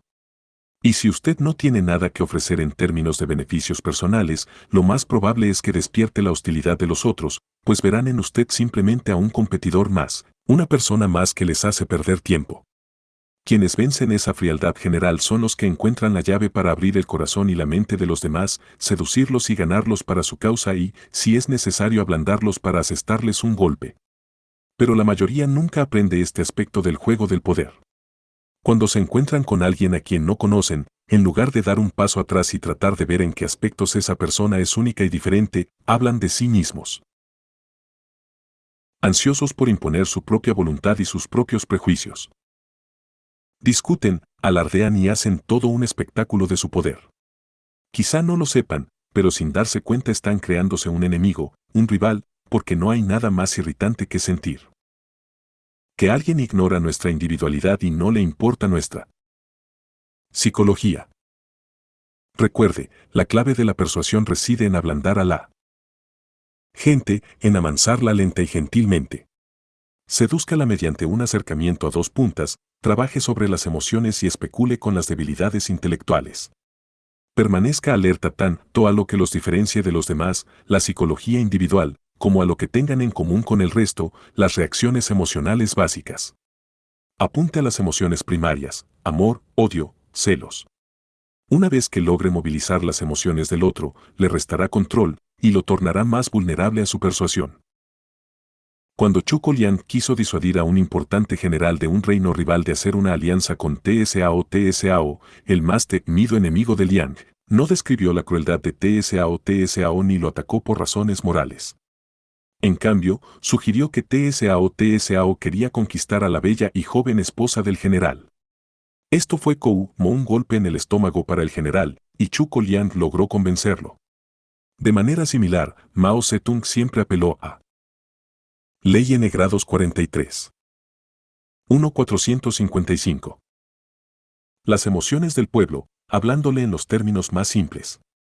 Aunque él tenía una buena formación y gran cultura literaria, en sus discursos usaba metáforas viscerales, mediante las cuales expresaba las ansiedades más profundas del pueblo y lo alentaba a manifestar sus frustraciones en las reuniones públicas. En lugar de plantear los aspectos prácticos de un programa determinado, describía en términos primitivos y pragmáticos de qué manera dicho plan afectaría a la gente. No crea que esta táctica funciona solo con los analfabetos, funciona con todo el mundo. Todos somos mortales, a todos nos espera el mismo destino final, y todos compartimos el deseo de ser queridos y reconocidos. Despierte esas emociones y cautivará corazones. La mejor forma de hacerlo es mediante un golpe dramático, como el que ideó Zhuge Liang cuando agasajó con comida y luego liberó a los prisioneros que esperaban de él solo lo peor. Al sacudirlos hasta la médula, les ablandó el corazón. Juegue con contrastes semejantes, lleve a los demás a la desesperación y luego bríndeles el alivio que necesitan. Si esperan dolor y usted les brinda placer, le darán el corazón. En general, dar cualquier tipo de placer le permitirá alcanzar el éxito, así como desterrar temores y brindar o prometer seguridad. Los gestos simbólicos suelen bastar para ganar simpatía y buena voluntad. Un gesto de abnegación, por ejemplo, demostrar que usted sufre tanto como quienes lo rodean, hará que la gente se identifique con usted, aunque su sufrimiento sea simbólico o menor mientras que el de ellos es real. Ablande al grupo para transformarlo en receptor sumiso de la acción enérgica que vendrá a continuación. Cuando T.E. Lawrence estaba luchando contra los turcos en los desiertos del Medio Oriente durante la Primera Guerra Mundial, tuvo una revelación, sintió que la forma convencional de encarar una guerra había perdido valor. El antiguo soldado de otrora se encontraba perdido en los enormes ejércitos de la época, en los cuales le daban órdenes como a un peón inanimado. Lawrence quería modificar esa situación. Para él, la mente de cada soldado era un reino por conquistar. Un soldado comprometido, psicológicamente motivado, lucharía con mayor ardor y creatividad que un simple títere. La percepción de Lawrence tiene aún más validez en él. Mundo de hoy, donde tantos nos sentimos alienados, anónimos y carentes de autoridad, todo lo cual lleva a que los juegos abiertos de poder y la fuerza resulten aún más contraproducentes y peligrosos. En lugar de manipular a peones inanimados, convierta a quienes lo rodean en convencidos y entusiastas defensores de la causa para la cual usted los ha reclutado. Esto no solo le facilitará el trabajo, sino que le dará más espacio de maniobra para embaucarlos en el futuro. Para conseguir esto, deberá manejarse con las psicologías individuales. Nunca suponga que la táctica que 456 ALN grados 43 funciona con una persona servirá también con otra. Para encontrar la clave que motivará a un individuo, primero tiene que lograr que se sincere. Cuanto más hable, más revelará sobre lo que le gusta y le disgusta, es decir, las manijas y palancas con que moverlo. La forma más rápida de conquistar la mente de los demás consiste en demostrar, de la forma más simple posible, de qué manera una acción determinada los beneficiará. El egoísmo es la más fuerte de todas las motivaciones, una causa noble quizá fascine la mente, una vez que el furor del primer entusiasmo se haya desvanecido, el interés decaerá excepto que haya algo muy específico que ganar. El egoísmo es el más sólido de los fundamentos. Las causas que mejor funcionan utilizan un barniz de nobleza para cubrir la franca apelación al interés personal. La causa seduce, pero el interés personal asegura el compromiso. Los más hábiles para ejercer atracción sobre la mente de la gente son a menudo los artistas, los intelectuales y quienes poseen una naturaleza más poética. Esto se debe a que las ideas se comunican con más facilidad a través de metáforas e imágenes. Por lo tanto, siempre es buena política tener a mano por lo menos un artista o intelectual que pueda incidir en forma concreta en la mente de la gente. Los reyes siempre tenían a mano todo un equipo de escritores. Federico el Grande tenía a Voltaire, hasta que discutieron y se separaron, Napoleón ganó a Goethe para su causa. A la inversa, Napoleón III, al provocar la antipatía de escritores de la talla de Víctor Hugo, a quien exilió de Francia, contribuyó a su creciente impopularidad y a su caída. Por lo tanto, es peligroso marginar a quienes tienen gran poder de expresión y de gran utilidad atraerlos y explotarlos. Por último, aprenda a jugar el juego de los números. Cuanto más ancha sea su base de apoyo, tanto más fuerte será su poder. Como sabía que un alma despechada o marginada puede iniciar toda una hoguera de descontento, Luis XIV se aseguró de ganarse el afecto de los miembros de posición más baja de su personal. Es necesario ganar cada vez más aliados en todos los niveles, de manera inevitable llegará un momento en que usted los necesitará. Ley N grados 43 y 457. Imagen, la cerradura. La gente construye paredes para mantenerlo afuera, nunca ingrese por la fuerza, pues solo encontrará más paredes detrás de las paredes. En esas paredes hay puertas, puertas al corazón y a la mente, y tienen tenaz cerradura muy pequeña. Observe a través de la cerradura, encuentre la llave que abre la puerta y tendrá acceso a la voluntad de los otros sin dejar desagradables huellas de violea. Auto. Persuasión ante el trono deberá observar con cuidado los sentimientos de amor y odio del soberano y sus deseos y temores secretos, antes de poder conquistar su corazón.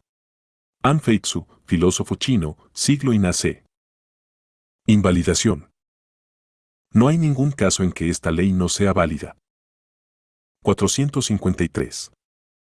Ley N grados 43. Ley N grados. Criterio. El espejo refleja la realidad, pero también es el arma perfecta para el engaño. Cuando usted refleja a sus enemigos, haciendo exactamente lo que hacen ellos, sus rivales no lograrán deducir su estrategia. El efecto espejo los burla y humilla, lo cual los lleva a reaccionar en forma desmedida. Al poner un espejo frente a su psique, usted lo seduce con la ilusión de que comparte sus valores.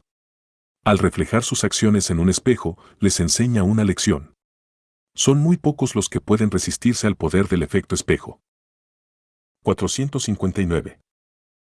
460 y Ley N grados 44 efecto espejo, tipología preliminar. Los espejos tienen el poder de inquietarnos. Cuando contemplamos nuestro reflejo en el espejo, a menudo vemos lo que queremos ver, es decir, la imagen de nosotros mismos con la que más cómodos nos sentimos. Tenemos la tendencia a no mirar con demasiado detalle e ignorar las arrugas y los defectos. Pero si miramos con atención la imagen reflejada, a veces sentimos que nos estamos viendo como nos ven los otros, una persona entre todas las demás, un objeto más que un sujeto. Esta sensación nos estremece, nos vemos, pero desde afuera, despojados de los sentimientos, del espíritu, del alma que llena nuestra conciencia. Nos vemos convertidos en una cosa. Al usar el efecto espejo, simbólicamente recreamos esa fuerza perturbadora, reflejamos las acciones de los demás, imitamos sus movimientos para descolocarlos e imitarlos. Al sentirse burlados, tonados, convertidos en objetos, en una imagen sin alma, se enfurecen. O bien, haga lo mismo pero de manera ligeramente diferente y se sentirán desarmados. Usted reflejó a la perfección los deseos y ansiedades que ocultan. Este es el poder narcisista de los espejos.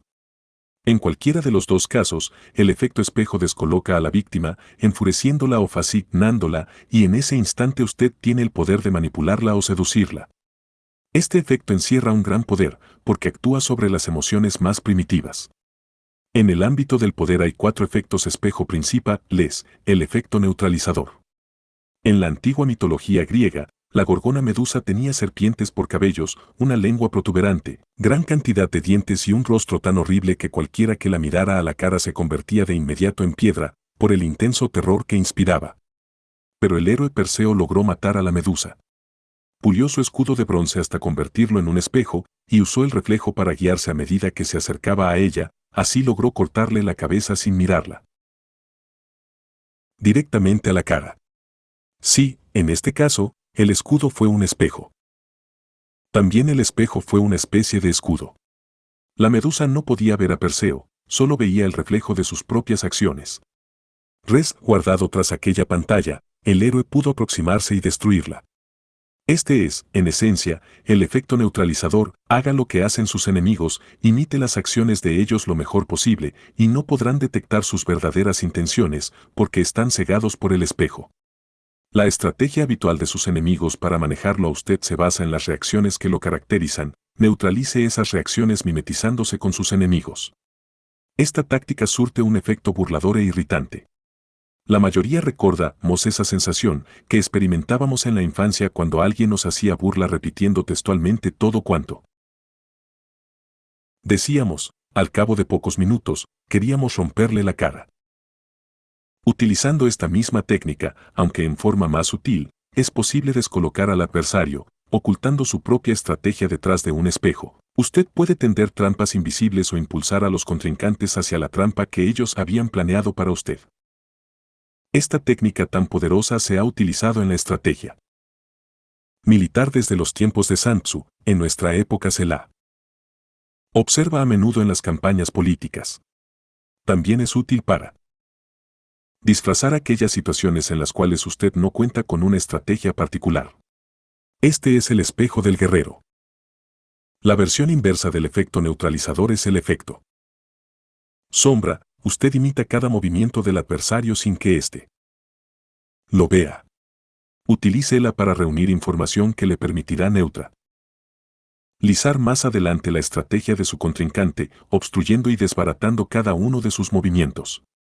El efecto sombra es eficaz porque seguir los movimientos del otro permite comprender en profundidad sus hábitos y rutinas. Esta es la técnica básica utilizada por detectives y espías. El efecto narciso. Al contemplar una imagen en las aguas de un estanque, el joven griego Narciso se enamoró de ella. Cuando descubrió que aquella imagen era su propio reflejo, y que, por lo tanto, le resultaría imposible consumar su amor, desesperado se ahogó en las aguas del estanque. Todos tenemos un problema similar, estamos profundamente enamorados de nuestra persona, pero dado que ese amor excluye a un objeto de amor externo a nosotros mismos, permanece insatisfecho y no realizado. El efecto narciso juega con el narcisismo universal. Usted mira hasta el fondo del alma de otra persona, intuye sus más íntimos deseos, sus valores, sus gustos, su espíritu, y refleja todo esto, convirtiéndose en una especie de imagen reflejada del otro.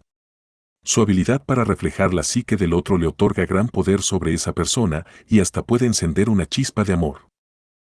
Esto no es más que la habilidad de mimetizarse con otra persona, no física sino psicológicamente, y constituye una técnica muy poderosa porque juega con el insatisfecho amor hacia sí mismo del niño que todos sentimos. En general los demás nos bombardean con las experiencias y los gustos de ellos. Rara vez se esfuerzan por ver las cosas a través de nuestros ojos. Será irritante, pero también crea una gran oportunidad, si usted demuestra que entiende a otra persona al reflejar sus más íntimos sentimientos. Esa persona quedará fascinada y usted logrará desarmarla, sobre todo porque esto es algo que sucede con muy poca frecuencia. Nadie puede resistir la sensación de verse armoniosamente reflejado en el mundo exterior, aun cuando usted fabrique esa imagen para satisfacerlos y lograr sus propios. Ley N grados 44. 461. Objetivos. 462 y Ley N grados 44. El efecto narciso obra maravillas tanto en la vida social como en el mundo de los negocios. Nos otorga tanto el espejo del seductor como el espejo del cortesano. El efecto moral. El poder del argumento verbal es en extremo limitado, y a menudo logra lo opuesto de lo que pretendemos. Como observó Gracián, la verdad por lo general se ve, muy pocas veces se oye. El efecto moral es la forma perfecta de demostrar las propias ideas a través de la acción. En síntesis, usted da a otros una lección al hacerles probar la medicina que ellos pretenden administrarle a usted. En el efecto moral, usted refleja lo que otros le hacen, de forma tal que se den cuenta con suma claridad de que usted está haciendo exactamente lo que le hicieron ellos. Usted les hace sentir que se han comportado de manera desagradable o hiriente, en lugar de quejarse y lamentarse, lo cual solo los pone a la defensiva. Y al sentir que las consecuencias de sus propias acciones les son devueltas por un espejo, los otros comprenden en toda su Magnitud de qué manera lastimaron o castigaron con su comportamiento social. Usted objetiviza las cualidades de las que quiere que el otro se avergüence, creando un espejo en el cual el rival puede ver sus necedades y aprender una lección. Esta técnica es utilizada con frecuencia por educadores, psicólogos y todos aquellos que deben manejarse con situaciones de conductas desagradables e inconscientes. Este es el espejo del maestro. Haya o no defecto en la forma en que otros lo han tratado, para usted siempre podrá resultar provechoso reflejar ese comportamiento de forma tal que los haga sentir culpables. El efecto alucinatorio. Los espejos son tremendamente engañosos, porque dan la sensación de que a través de ellos se ve el mundo real. Pero en realidad uno solo mira un trozo de vidrio que, como bien sabemos, no puede reflejar el mundo en su exacta dimensión. En un espejo todo se invierte. Cuando Alicia pasa a través del espejo en el libro de Lewis Carroll, entra en un mundo de al revés, y no solo en el aspecto visual. El efecto alucinatorio consiste en crear una copia perfecta de un objeto, un lugar o una persona. Esa copia actúa como una especie de maniquí. La gente lo considera auténtico porque tiene la apariencia física de lo auténtico. Esta es fundamentalmente la técnica de los grandes estafadores que imitan el mundo real para embaucar. También tiene aplicación en cualquier situación que exija camuflaje. Es el espejo del burlador. Observancias de los efectos espejo-observancia. Y en febrero de 1815, el emperador Napoleón Bonaparte se fugó de la isla de Elba, donde lo habían encarcelado las fuerzas aliadas de Europa, y regresó a París en una marcha que produjo conmoción a la nación francesa, convocando a sus tropas dispersas y a ciudadanos de todos los estratos sociales que se le unieron para destituir al rey Luis XVIII. Sin embargo, en marzo, después de haberse reinstaurado en el poder, tuvo que enfrentar la dura realidad de que la situación de Francia había cambiado mucho. El país se encontraba devastado, no tenía aliados entre las demás naciones de Europa y sus ministros más importantes y leales habían desertado o abandonado el país. Quedaba un solo hombre del antiguo régimen de Napoleón, Joseph Fouché, su exministro de policía. Durante su reinado anterior, Napoleón siempre había confiado en Fouché para que éste hiciera los trabajos sucios, pero nunca logró conocer a fondo los verdaderos pensamientos e intenciones del hombre. Napoleón había establecido un cuerpo eficiente de agentes para espiar a todos sus ministros, a fin de poder anticiparse siempre a sus acciones, pero nadie había podido averiguar algo sobre Fouché. Cuando era objeto de alguna sospecha, el ministro no se enojaba ni tomaba la acusación como algo personal, mostraba sumisión, asentía, sonreía y cambiaba de color como un camaleón, adaptándose a las exigencias de la situación. Al principio esa actitud resultaba agradable y encantadora, pero al cabo de un tiempo Napoleón se sintió frustrado al verse superado por aquel hombre escurridizo. En un momento u otro, Napoleón llegó a despedir a los más importantes de sus ministros, incluso a Talleyrand, pero nunca tocó a Fouché. Y así sucedió que, en 1815, de regreso en el poder y necesitado de apoyo, no tuvo otra opción que volver a designar a Fouché como ministro de policía. Al cabo de algunas semanas de su nuevo reinado, los espías informaron a Napoleón que creían que Fouché mantenía contactos secretos con ministros de potencias extranjeras, incluido Metternich, de Austria. Temeroso de que su ministro más valioso lo estuviese traicionando frente a sus enemigos, Napoleón debía descubrir la verdad antes de que fuera demasiado tarde. No podía enfrentar a Fouché de manera directa, ya que en persona era escurridizo como una anguila. Necesitaba pruebas contundentes. Tales pruebas parecieron presentarse en abril, cuando la policía privada del emperador capturó a un caballero vienés que había viajado a París para transmitir información a Fouché. Tras ordenar que aquel hombre fuese llevado ante él, Napoleón amenazó con hacerlo fusilar sin más trámites si no confesaba la verdad. El hombre se desmoronó y confesó que había entregado a Fouché una carta de Metternich, escrita con tinta invisible, para concertar una reunión secreta de agentes especiales en Basilea. Napoleón ordenó que uno de sus propios agentes se infiltrara en la reunión. Si Fouché en verdad planeaba traicionarlo, lo sorprenderían con las manos en la masa y lo ejecutarían. Ley N grados 44 y 463. 464 Ley N grados 44 Napoleón esperó con impaciencia el regreso del agente pero, para su gran consternación, cuando el enviado llegó, unos días más tarde, informó que no había visto ni oído nada que implicara a Fouché en una conspiración. En realidad, Parecía que los otros agentes que habían concurrido a la reunión sospechaban que Fouché los estaba traicionando a ellos y trabajando a favor de Napoleón. Ni por un instante creyó Napoleón en esta versión, una vez más Fouché había conseguido burlarlo. A la mañana siguiente, Fouché visitó a Napoleón y comentó: a propósito, Su Majestad, creo que no le dije que hace unos días recibí una carta de Metternich, mi cabeza estaba demasiado ocupada con asuntos más urgentes. Además, el emisario omitió darme el polvo necesario para hacer legible la escritura. Aquí está la carta. Seguro de que Fouché estaba jugando con él, Napoleón explotó: y usted es un traidor, Fouché, y debiera enviarlo a la horca. Prosiguió con su arenga, pero no podía despedirlo sin pruebas. Fouché solo se mostró sorprendido ante las palabras del emperador, pero por dentro no pudo menos que sonreír, pues todo el tiempo él había aplicado un juego de espejos. Interpretación: desde hacía años Fouché sabía que Napoleón controlaba a todos los que lo rodeaban y los hacía espiar día y noche. El ministro había logrado sobrevivir a este juego, gracias a su propia gente que espiaba a los espías de Napoleón, lo que le permitía neutralizar cualquier acción del emperador contra él. En el caso de la reunión en Basilea hasta invirtió la situación, al tanto del doble agente de Napoleón, armó la escena de forma tal que pareciera que también Fouché era un leal agente doble. Fouché ganó poder y prosperó en un periodo de gran tumulto mediante la táctica de reflejar a quienes lo rodeaban. Durante la Revolución Francesa fue un jacobino radical, después del terror se convirtió en un moderado republicano, con Napoleón se transformó en un devoto imperialista al que Napoleón honró con un título de nobleza, designándolo duque de Otranto. Cuando el emperador usaba información comprometedora contra los demás, Fouché se aseguraba de tener información comprometedora sobre Napoleón y todos los demás. Esto también le permitía predecir los planes y deseos del emperador, de forma tal que podía hacerse eco de los sentimientos de su jefe antes de que éste los hubiese expresado.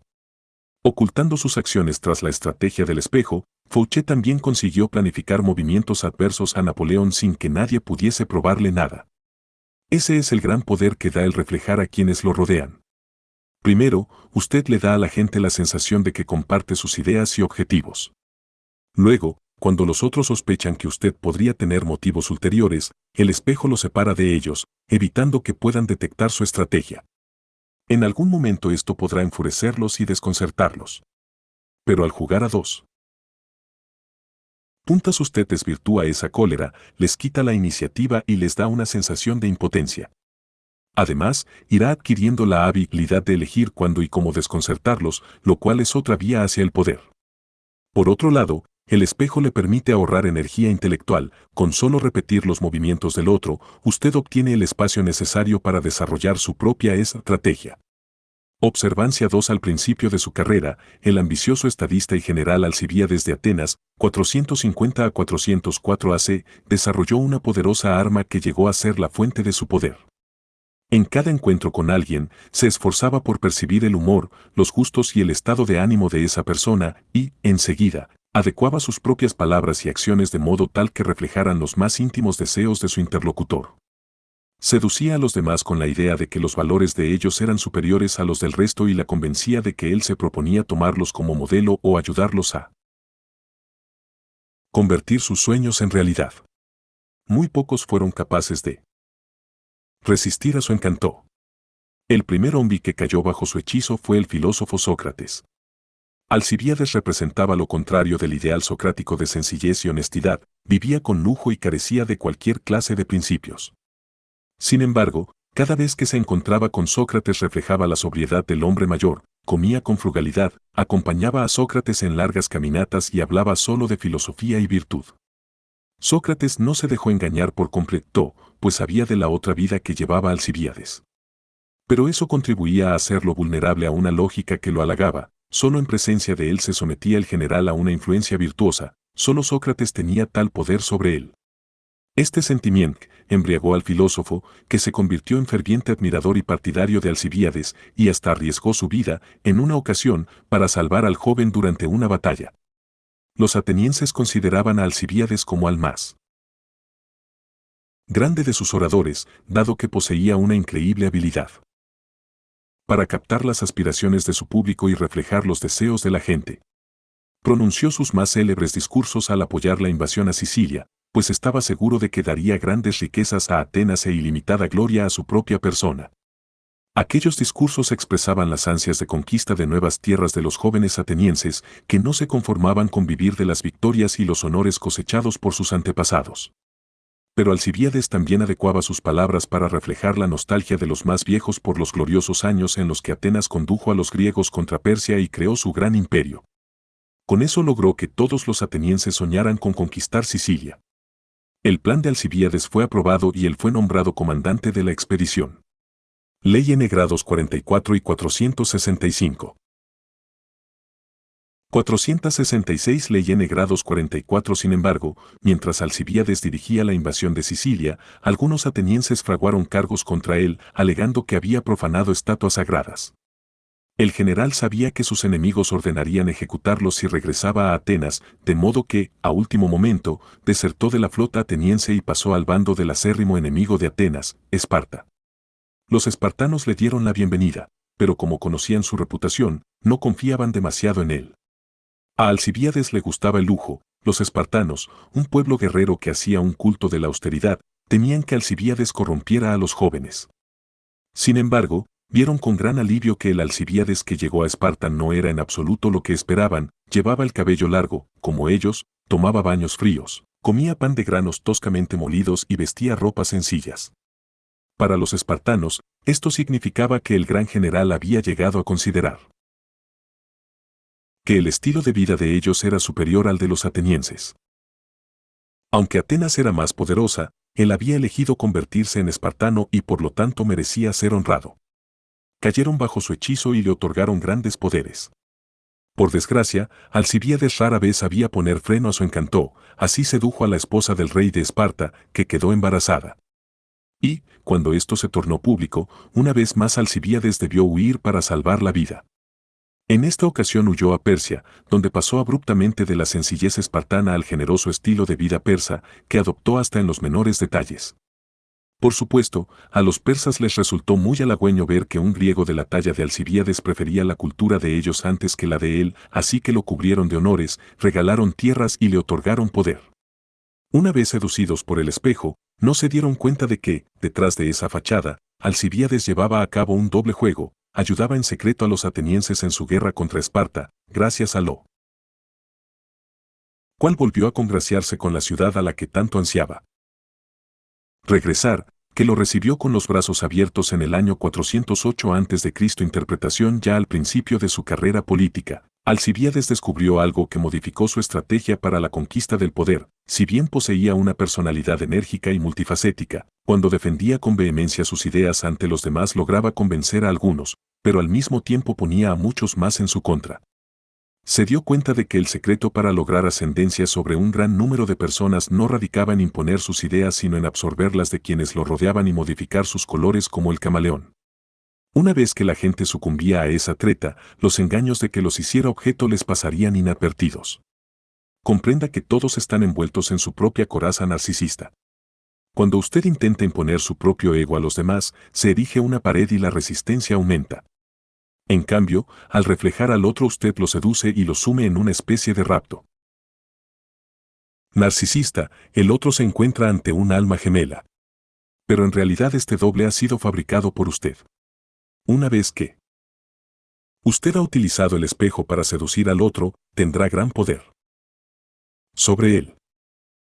Sin embargo, aquí cabe destacar el peligro que entraña el uso indiscriminado del espejo. En presencia de Alcibíades la gente se sentía más grande, como si su ego se hubiese duplicado. Pero cuando él se marchaba, los demás se sentían vacíos y disminuidos, y cuando lo veían reflejar a otra gente con la misma fidelidad con que los había reflejado a ellos, no solo se sentían disminuidos, sino traicionados. El uso excesivo del efecto espejo por parte de Alcibíades hacía que pueblos enteros se sintieran usados, lo cual lo obligó a huir constantemente de un sitio a otro. De hecho, Alcibíades enfureció tanto a los espartanos que al fin lo hicieron asesinar. Había ido demasiado lejos. El espejo del seductor debe utilizarse con cautela y discriminación. Observancia 3. En 1652, la baronesa Mancini, recientemente viuda, trasladó su familia de Roma a París, donde podía contar con la influencia y la protección de su hermano, el cardenal Mazarin, primer ministro de Francia. De las 5 hijas de la baronesa, 4 embelesaron a la corte con su belleza y su vivacidad. Esas encantadoras sobrinas del cardenal Mazarin, conocidas luego como las Mazarinettes, pronto fueron invitadas a todas las funciones importantes de la corte. Una de las hijas de la baronesa, María Mancini, no gozó de la misma fortuna porque carecía de la belleza y la gracia de sus hermanas, quienes, junto con la madre e incluso el cardenal Mazarin, llegaron a rechazarla, pues sentían que arruinaba la imagen familiar. Intentaron convencerla de que ingresara en un convento, donde estorbaría menos, pero ella se negó rotundamente. En cambio, se dedicó a estudiar, aprendió latín y griego, perfeccionó su francés y ejercitó sus habilidades musicales. En las raras ocasiones en que la familia le permitía participar en alguna actividad de la corte, practicaba el arte de saber escuchar y evaluar a la gente según sus debilidades y deseos ocultos. Cuando por fin la presentaron al futuro rey Luis XIV, en 1557, Luis tenía 17 años y ella, 18, María decidió, para desafiar a su familia y a su tío, conseguir que el joven se enamorara de ella. Aunque parecía una empresa muy improbable para una muchacha tan poco agraciada, María estudió con detenimiento al futuro rey. Observó que la frivolidad de sus hermanas no le agradaba y detestaba las intrigas y la mezquina politiquería que se desarrollaba a su alrededor. Vio que tenía una naturaleza romántica e idealista, leía novelas de aventuras, insistía en marchar al frente de sus ejércitos y alimentaba grandes ideales y una marcada pasión por la gloria. La corte no satisfacía tales fantasías, era un mundo banal y superficial que lo aburría. Ley N. grados 44 y 467.